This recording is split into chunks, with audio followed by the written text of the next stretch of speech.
Sir Tanzim সাকিবের ক্ষেত্রে যে বিষয়টা বলা হয়েছে এফোর্টের প্রসঙ্গটা, স্ট্যাটিস্টিক্যালি সাইফুদ্দিনের ক্ষেত্রে যেটা বলা হচ্ছে তা হচ্ছে 4 ম্যাচে তিনি সবে মোট 6টা ইয়র্কার অ্যাটেম্প্ট করেছেন, শেষ 2 ম্যাচে মাত্র 2টা ইয়র্কার এক্সিকিউট করতে পেরেছেন। সো এই যে নিবেদন বা একাগ্রতা যে প্রসঙ্গটাই বা এফোর্টের যে প্রসঙ্গটা বলা হচ্ছে, ইয়র্কার না করাটাই কি আসলে সাইফুদ্দিন ইমপ্রেস করতে পারেন না, বা এখানে কি নিবেদন না থাকাটা প্রমাণিত হয়? না, তা কেন হবে? এটা একটা ট্যাকটিক্যাল ব্যাপার। আমি ইয়র্কার করব, আমি বাউন্সার করব, আমি স্লোয়ার ডেলিভারি দেবো, এটা একটা ট্যাকটিক্যাল ব্যাপার। সাইফুদ্দিন স্ট্রেংথ ইয়র্কার, এটা আমরা সবসময় জানি, কিন্তু অ্যাঙ্গুলার ইয়র্কার বল করে যেটা, এবং অ্যাকুরেসি, ভালো অ্যাকুরেসি, এবং এটা খুব কাজে দেয়। ও কেন করলো না আমি জানি না, বাট ওকে আমরা যেটা করতে দেখেছি সেটা হলো একটু শর্ট, একটু টেনে স্লোয়ার বাউন্সার করার একটা প্রবণতা দেখেছি ওর মধ্যে। এটা নতুন একটা কিছু হয়তো অ্যাড করার চেষ্টা করেছে বা ট্রাই করেছে। বাট আমার প্রশ্ন হচ্ছে যে ও 4টা ম্যাচ খেলেছে বোধহয়, প্রথম ম্যাচটা বাদ দিলে বাকি ম্যাচগুলোতে এই সমস্যাগুলো আমরা দেখলাম, যে ইয়র্কারটা করছে না, ইয়র্কারটা ব্যবহার করছে না। এটা নিয়ে কেন আলাপ হলো না? ওকে কেন করানো হলো না?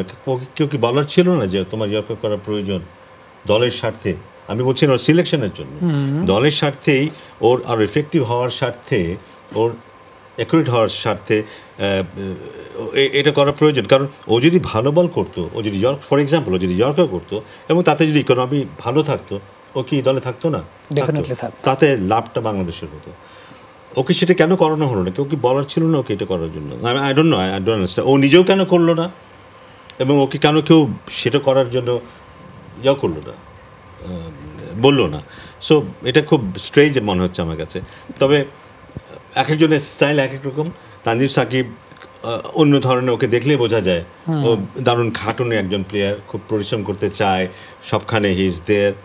অনেক সময় অনেকের ফিজিক্যাল প্রেজেন্সটাকেই অনেকে মনে করে যে হ্যাঁ ওর নিবেদন অনেক বেশি। সবার একরকম হয় না, একজন এক্সপ্রেশন একরকম হয়। তবে এটা আসলেই খুব হতাশার যে সাইফুদ্দিন কেন তার নিজের স্ট্রেংথটাকে ওইভাবে ব্যবহার করলো না ম্যাচে, এবং তাকে কেন অন্যরাও উৎসাহিত করলো না।